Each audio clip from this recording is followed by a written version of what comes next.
Hello, my dear students. In this session, we will discuss about assertion and reason-based question. As this is the most important part of your examination and बहुत से students को इनको solve करने में difficulties भी आती हैं. आज हम लोग एक रिवीजन सेशन रख रहे हैं जिससे कि more and more assertion reasons को सॉल्व किया जा सके. And first of all, you have to understand that what will be the exact answer for these type of questions. So please video को आप एंड तक देखो क्योंकि इसमें number of assertion and reasons मैंने ऐड किए हैं and these questions will really help you in your board examination. So let's start the session and yes one more thing, best of luck from my channel, from my team, as your date sheet has been announced by CBSE board. So be prepared and be confident to appear in the board examination. So let's start the session with assertion and reason based question. So everybody knows कि in assertion and reason based question there are 5 options और आपको इन 5 options में से किसी एक को mark करना है as a correct answer. So in first condition, if both assertion and reason are true and reason is the correct explanation, it simply means कि अगर assertion and reason में दोनों ही सही है और reason उसका correct explanation भी है, then you have to mark your answer as option A. Option B simply means कि both assertion and reason are true, but reason is not the correct explanation. In that case, you have to mention your answer as option B. In option C, assertion is true, but reason is false. So in that case, your answer must be option C. Then option D is assertion is false, but reason is true. So assertion is false means जो अपर statement है, assertion का जो statement है वो false है and reason का statement true है. In that case, you should mention option D as your correct answer, and option E will mark only when both option A, मतलब both assertion and reasons are false. So these are the 5 option. मैं इसको सारे examples में mention नहीं करूँगा. Just remember A, B, C, D, E for the following criteria. So let's start with example 1. It's very important example. Yes, assertion is the body structure of the fish is in streamlined manner, and reason is it helps the fish to find its way inside the water. तो first of all पहले हम दोनों statements को discuss करेंगे, assertion भी and reason भी. Then we will find कि whether assertion and reason is true और सिर्फ असर्शन ट्रू है, रीज़न ट्रू नहीं है. ओके, तो वट एवर द कंडीशन वो हम लोग डिस्कशन के बाद ही फाइंड आउट करेंगे. तो assertion is the body structure of the fish is in streamline manner. अब देखिए, फिश के स्ट्रक्चर को अगर आपने पढ़ा है, समझा है, तो this is absolutely true because the body structure of the fish is in streamline manner which helps it to cut its way through the water. ये बॉडी में जो स्ट्रीमलाइन मैनर की डिज़ाइनिंग होती है, ये करता क्या एक्चुअली फ्लो ऑफ वाटर को ये एक पैसेज डेवलप करने में हेल्प करता है, यानी वाटर के पैसेज को कट करता है to make the pathway, to make the way for the swimming of the fishes. And reason is it helps the fish to find its way inside the water. यही चीज़ मैं आपको assertion में explain कर रहा था. इट सिंपली मीन्स कि your answer must be option A, and option A means assertion and reason both are true and reason is the correct explanation of assertion. Clear to everyone? Now example 2, assertion is if the weather is hot and humid we feel more comfortable, and the reason is if the climate is humid the evaporation of the sweat is faster. So first of all, read and understand the assertion first. If the weather is hot and humid, we feel more comfortable. Is it true? क्या ऐसा हो सकता है कि अगर weather बहुत hot है, बहुत ह्यूमिड है, बहुत गर्मी, और जिसको हम लोग बोलते हैं ह्यूमिड कंडीशन मीन्स जब बहुत ह्यूमिडिटी हो जाती है, जिसको उमस भी बोलते हैं लोग बहुत से लोकेशंस पे, तो इस कंडीशन में कोई भी पर्सन कंफर्टेबल तो नहीं रह सकता. तो ये तो अंडरस्टूड है कि assertion is false. Okay, and इसके बाद रीजन दिया हुआ है, if the climate is humid the evaporation of the sweat is faster. And ये भी पॉसिबल नहीं है, because humid condition simply means कि अगर हाई ह्यूमिडिटी होगी तो ह्यूमिडिटी की वजह से क्या होता है कि इवेपोरेशन का रेट जो होता है वो स्लो हो जाता है. Sweat does not evaporate easily, क्योंकि एयर में भी ह्यूमिड कंडीशन है, मॉइस्चर कंडीशन है, and that moisture, that humid condition makes person more uncomfortable. तो your answer must be both assertion and reason are false. That is option E. Clear? So now, the next assertion is food chain is responsible for the entry of harmful chemicals in our body. And reason mentioned here, the length and complexity of food chains vary greatly.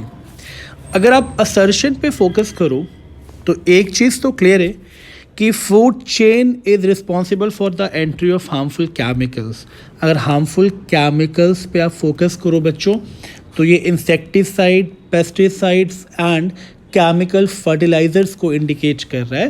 And we all know that कि these chemicals enters in our body through our diet.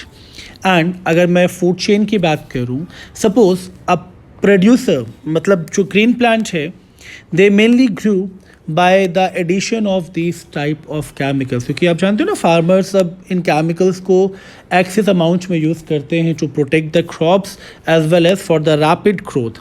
तो इस condition से होता क्या है कि जो herbivores animals हैं वो जब इनको फीड करते हैं तो उनकी बॉडी में भी हार्मफुल केमिकल्स की एंट्री होती है. देन जब कार्निवोर्स हर्बीवोर्स को फीड करेगा तो it goes to carnivores. And similarly जब कार्निवोर्स को सेकेंड ऑर्डर कार्निवोर्स फीड करेगा तो ये शिफ्ट हो जाएगा सेकेंड ऑर्डर कार्निवोर्स. तो it is understood that food chain is responsible for the entry of harmful chemicals in our bodies. It simply means कि assertion is true. Reason the length and complexity of food chains vary greatly. अब देखिए, अगर मैं सिर्फ food chain की बात कर रहा हूँ तो you have studied in your class 10th chapter management of natural resources and as well as our environment में भी थोड़ा सा पोर्शन दिया हुआ है. तो food chain and food web, these are two different processes. तो इस कंडीशन में एक चीज़ आपको मेंशन करना है, more number of organism more longer will be the food chain. तो फूड चेन की लेंथ वरी कर सकती है depending upon the number of organism. It simply means reason is also true, but there is no relation between the length of food chain and the entry of harmful chemicals. तो एक बहुत simple सी चीज़ आपको समझ में आ गई होगी कि assertion is also true, reason is also true, but reason is not the correct explanation of assertion. तो in that case your answer must be option B, that is both assertion and reasons are true but reason is not the correct explanation. Okay, now example 4. Example 4 में देखिए, assertion बहुत simply mention है, great number of individuals are present in lower trophic level. तो it is also understood कि lower trophic level means trophic level 1 and it is mainly occupied by producers और mainly the green plants. तो ये understood है ना कि जो green plant किसी भी इकोसिस्टम में अगर आप देखोगे तो प्रोड्यूसर्स का काउंट ज़्यादा होता है, ग्रीन प्लांट्स या प्लांट्स की क्वांटिटी ज़्यादा होती है. तो ये चीज़ तो आपको सोचना ही नहीं है, तुरंत से आपको मार्क करना है कि assertion is true. Okay, reason पे क्या मेंशन किया गया है कि the flow of energy is unidirectional. तो रीज़न में क्या मेंशन किया गया, the flow of energy is unidirectional. तो ये भी सही है क्योंकि 10% लॉ तो क्लास 10th के हर बच्चे ने पढ़ा है ना, कि जब ट्रॉफिक लेवल 1 से एनर्जी शिफ्ट होती है trophic level 2 then trophic level 3 and 4 तो 90% एनर्जी लॉस्ट हो जाती है, 10% एनर्जी ही पास होती है to the next trophic level. तो flow of energy is unidirectional, it is absolutely true. So एक चीज़ तो क्लियर हो गई कि असर्शन भी ट्रू है, रीज़न भी ट्रू है. बट अगर मैं रीज़न को रिलेट कर रहा हूँ असर्शन से, तो एक तरफ नंबर ऑफ इंडिविजुअल की बात हो रही है, पॉपुलेशन की बात हो रही है, एंड रीजन में फ्लो ऑफ एनर्जी की बात हो रही है, तो they are not relating with each other. It simply means कि reason is not the correct explanation, and in that case your answer must be option B, and option B means both reasons and assertions are true but reason is not the correct explanation. So assertion is a genetics crossed a pea plant having violet flowers with a pea plant with white. He got all violet flowers in first generation. So it's all about monohybrid cross. You have to take one trait as an example for performing the cross. तो यहाँ पे trait mention है, that is flower color, and ये चीज़ आप लोगों ने definitely study की होगी that violet color is dominant over white. तो when we crossed violet with white, तो it is understood कि in F1 generation जो भी प्रोजेनीज आएंगी वो वॉयलेट ही होंगी, क्योंकि वॉयलेट कंप्लीट डोमिनेंसी शो करता है over the white flower. But reason is there कि white colour genes are not passed to next generation. अब देखिए रीज़न पे बहुत ध्यान से फोकस करना है आपको. जब आप मोनोहाइब्रिड क्रॉस कंप्लीट करते हो तो you obtain phenotypic ratio as 3:1. तो ये जो 3:1 में 1 क्या है, 1 is the reappearance of the parental trait as a recessive trait. तो रिसेसिव हमारे पास क्या था, वाइट फ्लावर, तो ये अपीयर होगा इन F2. तो इट सिंपली मीन्स ये पास तो हुआ है बट ये अपीयरेंस डिपेंड करेगा जब ये होमोजाइगस रिसेसिव कंडीशन की फॉर्म में प्रेजेंट होगा. तो इट सिंपली मीन्स कि assertion is true but reason is false, and in that case your answer must be option C, that is assertion is true but reason is false. The next example is in assertion plasmodium reproduces by multiple fission. So assertion तो सुनते ही समझ में आ गया होगा, it is true because binary fission का example आप लोगों ने पढ़ा है, अमीबा मल्टीपल फिजन में plasmodium, and it is possible only क्योंकि प्लास्मोडियम में होता क्या है कि जो प्लास्मोडियम का सेल होता है तो इसमें पहले कैरियोकाइनेसिस होता है, मतलब nucleus divide several times, then it is followed by cytokinesis which leads to the formation of number of daughter cells. But यहाँ reason क्या mention किया गया है, multiple fission is a type of asexual reproduction. तो multiple fission is a type of asexual reproduction. It is also true, reason तो बिल्कुल true है क्योंकि fission is a type of asexual reproduction. तो binary and multiple fission both are type of asexual reproduction, but it is not proving the assertion, क्योंकि मैं बता चुका हूँ multiple fission simply means the division of nucleus several times followed by cytokinesis. So in that case assertion is true, reason is also true, but reason is not the correct explanation. So your answer must be option B. The next example is in assertion there is a statement double fertilization is a unique to angiosperm. It is absolutely true because अगर आपने sexual reproduction in flowering plant पढ़ा है तो it is mentioned over there that double fertilization is a unique process takes place in angiospermic plant because angiosperm में flower are the site for the sexual reproduction. And reason is there, triple fusion occurs in asexual reproduction. Now this is not possible क्योंकि triple fusion means fusion of gamete. अगर fusion of gametes की बात हो रही है तो ये sexual reproduction का पार्ट है. एसेक्सुअल रिप्रोडक्शन में फ्यूजन ऑफ गैमीट होता ही नहीं है. So in that case assertion is true and reason is false. So your answer must be option, अगर 7th का है तो ऑप्शन सी हो जाएगा क्योंकि इसमें असर्शन ट्रू है, रीज़न फॉल्स है. Okay, in example 8 assertion is there that surgical methods are most effective methods of contraception. Yes, this is also true because if we talk about chemical method of contraceptions, so chemicals are harmful either in a minute form or in the major form. तो chemical method of कॉन्ट्रासेप्शंस को वैसे भी avoid करना चाहिए, and जो physical method है as a barrier method वो भी आपको मतलब 100% श्योरिटी नहीं देते एज ए कॉन्ट्रासेप्शन। ओके, तो सर्जिकल मेथड्स में ये आपको पता होना चाहिए कि जो मेल में वास्ट रेफरेंस है उसको कट करके टाइट कर दिया जाता है, उसको ब्लॉक कर दिया जाता है, जैसे कि जो स्पर्म का पैसेज है वो ब्लॉक हो जाए और स्पर्म रिलीज्ड ना हो by the male penis. And similarly in female में फेलोपियन ट्यूब को कट करके ब्लॉक किया जाता है ताकि फेलोपियन ट्यूब में ना तो स्पर्म पहुंचे ना ओवा पहुंचे। ओके, तो इन दैट केस होगा क्या, फर्टिलाइजेशन के चांसेस बिल्कुल ख़त्म हो जाएंगे। तो assertion is true that surgical methods are the most effective method of contraception, and reason is there surgical methods blocks gamete transport and hence prevent fertilisation. ये हम लोग अभी डिस्कस भी कर रहे थे। इट सिंपली मीन्स कि अगर मैं एग्जाम्पल 8 की बात कर रहा हूँ तो both assertion and reason are true and reason is the correct explanation of assertion, तो your answer must be option A.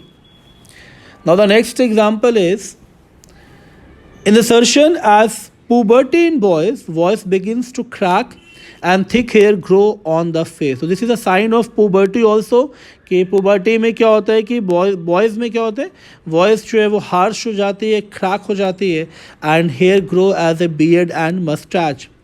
And reason is there कि at puberty there is decreased secretion of testosterone in boys.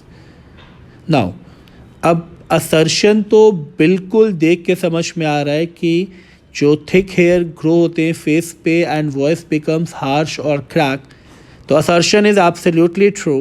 But reason में दिया हुआ है कि at puberty there is decreased secretion of testosterone.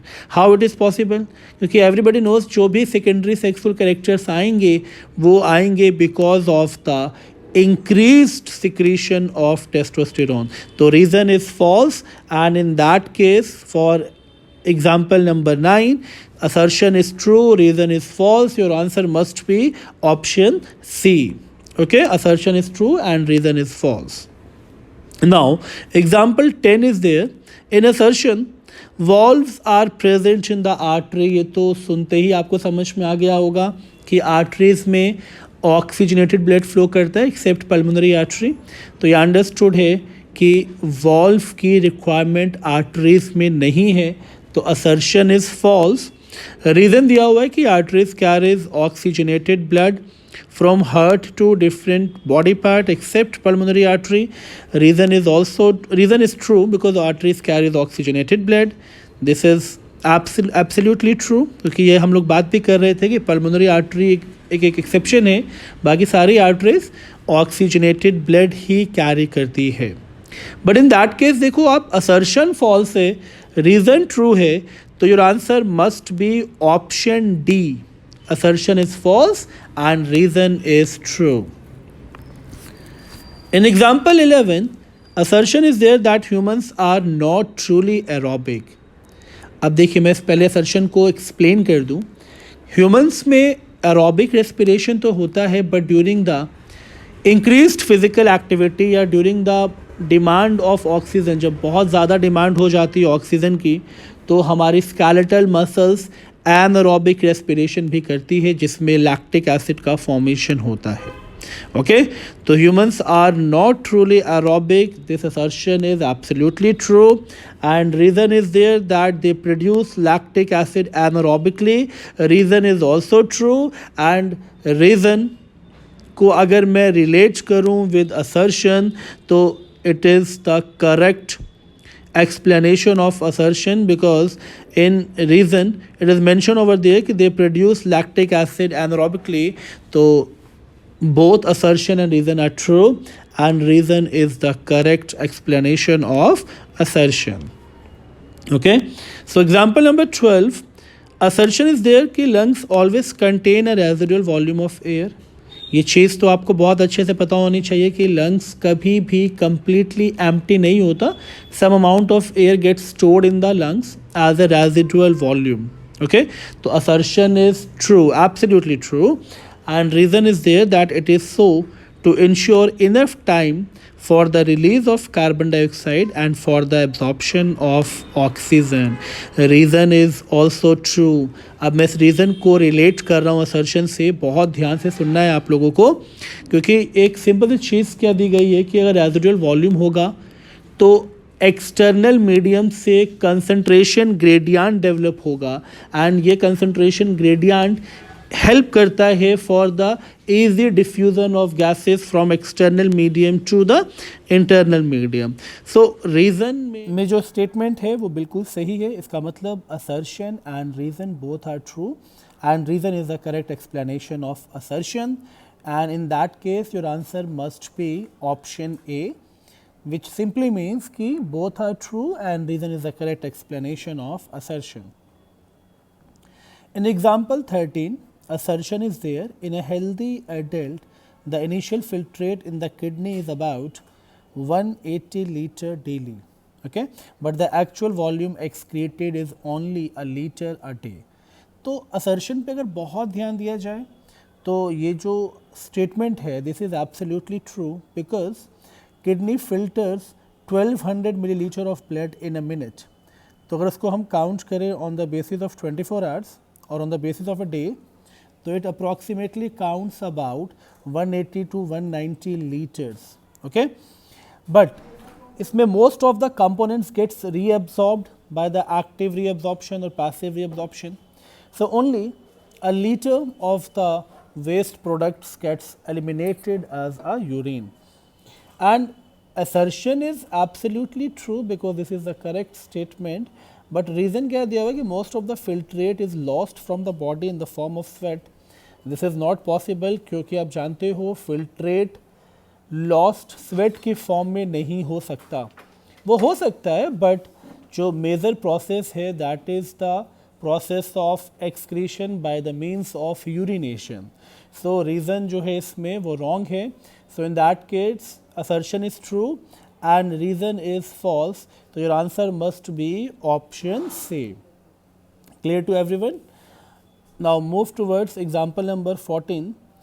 Example number 14 is assertion is there, reason is assertion is there, respiration is opposite of photosynthesis. तो assertion पे जो statement है वो अगर बहुत ध्यान से देखा जाए तो respiration is opposite of photosynthesis.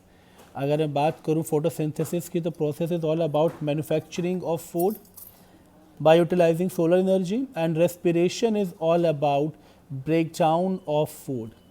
तो एक प्रोसेस इसमें एनाबॉलिक है फोटोसिंथेसिस का, which synthesize food, which synthesizes energy, and जो प्रोसेस ऑफ रेस्पिरेशन है ये कैटाबॉलिक है. कैटाबॉलिक का मतलब हुआ breakdown of food to liberate energy. तो assertion is absolutely true, and reason क्या दिया हुआ है इसमें कि in photosynthesis food is made from energy and in respiration food is converted to energy. तो अभी इसी चीज़ की हम लोग बात कर रहे थे कि रीज़न में जो स्टेटमेंट है कि फोटोसिंथेसिस में food is made from energy and that energy is solar energy which gets converted into chemical energy, and in respiration that energy is broken down into a simplest form, that is ATP. तो respiration catabolic है and photosynthesis anabolic है. So in that case both assertion and reasons are true and reason is the correct explanation of assertion. तो आपका option इसमें A होना चाहिए as a correct answer. Example 15 में assertion दिया हुआ है कि the four chambered heart does not mix oxygenated and deoxygenated blood. So this statement is true क्योंकि right and left जो दो sides हैं for the auricle and ventricles, towards the right auricle right ventricle, towards the left auricle and left ventricle. तो right जो side है आपका वो deoxygenated blood के लिए होता है, left side आपका oxygenated blood के लिए होता है. तो ये statement बिल्कुल true है कि four chambered heart does not mix oxygenated and deoxygenated blood. Reason mention किया हुआ है कि four chambered heart is found in mammals with advanced body function. तो रीज़न इज ऑल्सो ट्रू क्योंकि जो मैमल्स हैं, बर्ड्स हैं, इसमें कैरेक्टरिस्टिक फीचर क्या होता है कि 4 chambered heart is there, but reason is not relating with assertion, okay, क्योंकि रीज़न सिर्फ एक चीज़ आपको प्रूव कर रहा है कि 4 chambered heart is found in mammals. तो इट सिंपली मीन्स कि assertion is true, reason is also true, but reason is not the correct explanation. So in that case, your answer must be option B. Okay. Now in example 16, assertion is there, translocation of food occurs in plant, and it is absolutely true because translocation का मतलब ही होता है food जो synthesised हुआ है during the process of photosynthesis वो transport हो from the leaf to the various part of the body. तो असर्शन इज ट्रू. एंड अगर मैं रीज़न की बात करूं तो रीज़न में आप बहुत सिंपली समझो कि xylem tissue is responsible for translocation. तो अभी तो मैं ये चीज़ असर्शन में मेंशन कर ही चुका हूँ कि फ्लोएम जो टिश्यू होता है वो रिस्पॉन्सिबल होता है ट्रांसलोकेशन के लिए. जाइलम ट्रांसपिरेशन अगर आप कहना चाहो तो वो कर सकता है. तो reason is false. It simply means कि अगर ऑप्शंस को सिलेक्ट करना हो फॉर एग्जांपल 16 तो ये answer must be option C because assertion is true but reason is false, क्योंकि रीज़न में अगर ये फ्लोएम टिश्यू होता तब ये करेक्ट हो सकता था. ओके. एग्जांपल 17 ये बहुत सिंपल आपको क्रॉस करके समझना है. ओके कि Mendel self crossed F1 tall plant with wrinkle seeds to obtain F2 generation. तो पहली चीज़ F1 tall plant, Mendel self crossed F1 tall plant with wrinkle seeds to obtain F2 generation. तो ये assertion अगर आप बहुत ध्यान से देखें तो F1 को अगर हम सेल्फ क्रॉस्ड करते हैं बिकॉज F1 में सेल्फ पॉलिनेशन तो होगा, बट टॉल प्लांट्स को रिंकल सीड के साथ क्रॉस करने का कंडीशन यहाँ तब बनेगा जब हमारे पास दो कैरेक्टर्स होंगे. यानी टॉल का ऑपोजिट तो ड्वार्फ होना चाहिए था, राउंड भी अगर होता तो हम यहाँ मेंशन कर सकते थे रिंकल को. बट रीज़न क्या दिया हुआ है कि F1 progeny of a tall plant with round seed and a dwarf plant with wrinkle seeds are all dwarf plant having wrinkle seed.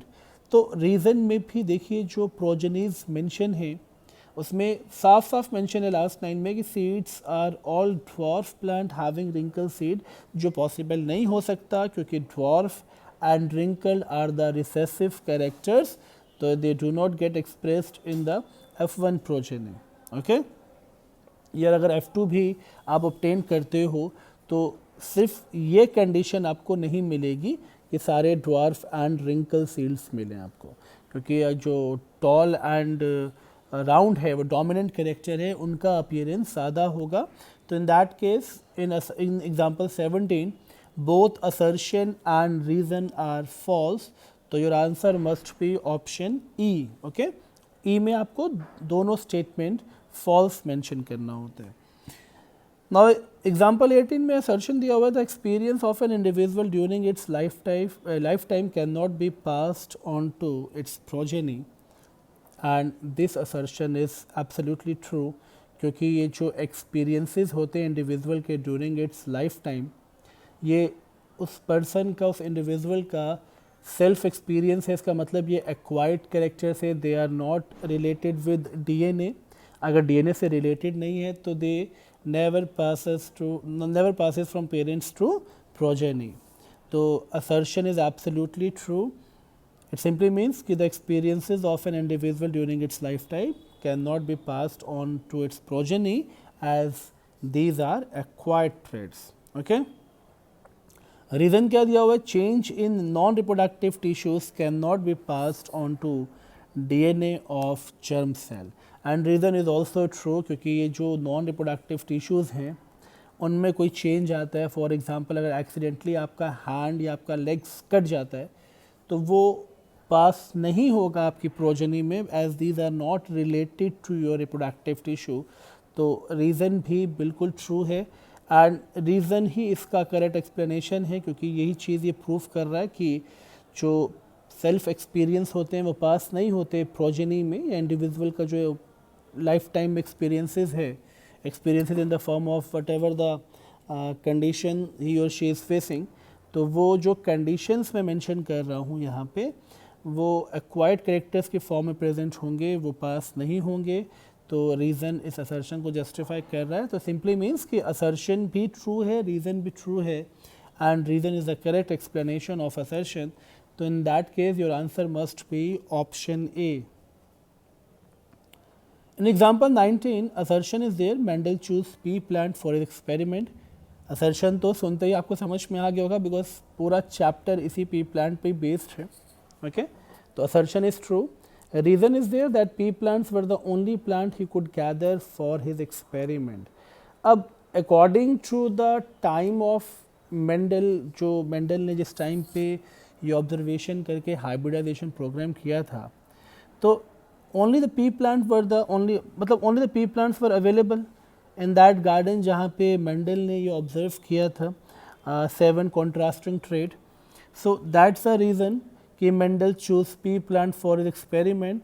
So it simply means कि assertion is true, reason is also true, and reason is the correct explanation for the assertion.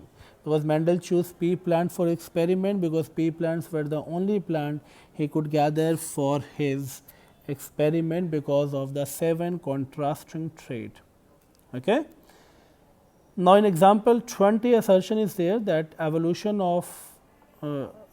occurs by way for genetic drift होना चाहिए था, ये थोड़ा सा error है यहाँ पे। तो रीज़न दिया हुआ है genetic drift leads to selection animals who have the most advantageous mutation. So assertion तो बहुत सिंपली आपको समझना है कि एवोल्यूशन का जो प्रोसेस होता है वो टू सब प्रोसेसेस पे बेस्ड है, that is gene flow and genetic drift. तो assertion is true that evolution occurs by genetic drift, and reason दिया हुआ है कि genetic drift leads to selection of animals who have the most advantageous mutation, and the reason is also true, but reason is not proving the assertion. So in that case the option B will be the correct answer, that assertion and reason both are true but reason is not the correct explanation of assertion. So I hope ये जो 20 assertion का revision session था ये आपको interesting लगा होगा, and ये सारे assertion reasons आप बहुत अच्छे से प्रिपेयर करिए for your annual or for your board examination. Okay, so thanks for watching. I am winding this session now, and please like, share and subscribe my channel. Thank you.